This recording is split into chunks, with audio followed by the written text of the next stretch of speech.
Your son is a failure. He's barely passing my class, and with grades like this, I'm just not sure what kind of future he's gonna have. What do you have to say for yourself? You're supposed to graduate this year. Listen to Mr. Johnson. What kind of future do you think you're gonna have? With all due respect, don't call me a failure. Failure is an event, not a person, in fact. And you talk about the future, Mr. Johnson, but you're not preparing us for that. Excuse me? Just listen to what I'm saying. This should be good. Would you agree that in the future, most careers will become automated? Yeah, so? So the people who succeed will have to be curious, innovative, with resilience to adapt to new changes. What's your point? My point is, the focus in this school is not on that. It is on regurgitating information and test taking, and that's just real. But in today's world, creativity is the most important leadership skill. Oh, that's how you feel.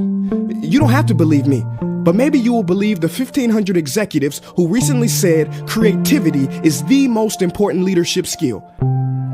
See, pretty soon, no one will be hired because of what they know. Because who cares what you know or if you've memorized a fact? We've got Google and Siri for that. In the future, people will be hired because of what they can do with their knowledge.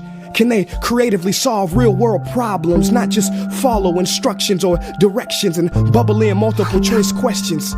So, Mom, that's why I'm stressed, because these robotic tasks we learn in school should stop. Because no one can do a robot's job better than a robot. Billionaire founder of Alibaba, Jack Ma, said that we should not compete with artificial intelligence, but instead focus on developing unique human intelligence. Mr. Johnson, drills are for teeth, not the human mind. So these repetitive knowledge-based tasks we must leave behind. Or in the future, you're gonna find a lot of people graduating out of your class right into the unemployment line. See, many top companies today don't look at grades. Mom, that old way is expiring. Google has been quoted as saying GPAs are worthless criteria for hiring. Founder of Tesla, Elon Musk, agrees. So I say this with unease and sorrow. If you continue to teach today as you taught yesterday, then you rob us students of tomorrow. Mr. Johnson, I'm gonna keep it real with you. Sometimes sitting in your class is tough. I'm constantly thinking, if I don't look up at the clock, maybe it'll speed up. So I listen to you do my work and pay attention, feeling like an hour had to have gone by, but it was only 3 minutes.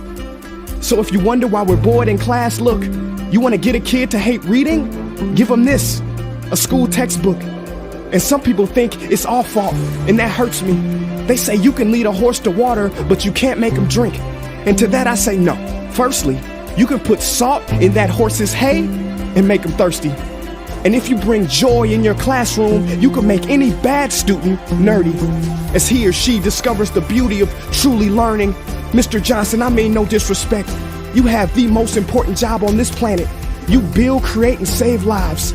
But if you really care about my future, like you say, then you have to fully commit and ask yourself honestly, how do I prepare a child for a future that doesn't yet exist? Here's a hint. The answer is not found in this. It's using this and this. See, in the future, we will need more passion and compassion. People with inspired hearts and wisdom to uplift this planet. And Mom, I love you, but can I be real? Go ahead. You want to know one of the biggest factors for childhood success? It's not IQ. It's family meals. And we haven't had one of those in a while. See, I know sometimes you don't feel proud, because I may not be a straight A student, but I'm not stupid. These tests may be 70% of my grade, but they're 0% of my future. But don't worry, I'll pass this class and get through this. But I need you to give me the space I need to be me and live true. Because the best feeling in the world is that your own parents get you. There's a passage in a book called The Prophet by Khalil Gibran. And if you don't mind, I'd love to share it with you. Go ahead. See, he says, your children are not your children. They are the sons and daughters of life longing for itself. They come through you, but not from you. And though they are with you, they do not belong to you.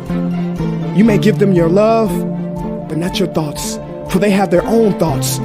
You may house their bodies, but not their souls, for their souls dwell in the house of tomorrow. So, Mom, I'd appreciate it if you give me the love that I need to pursue my dreams. See, if we are to succeed, all three of us need behavior change on all fronts.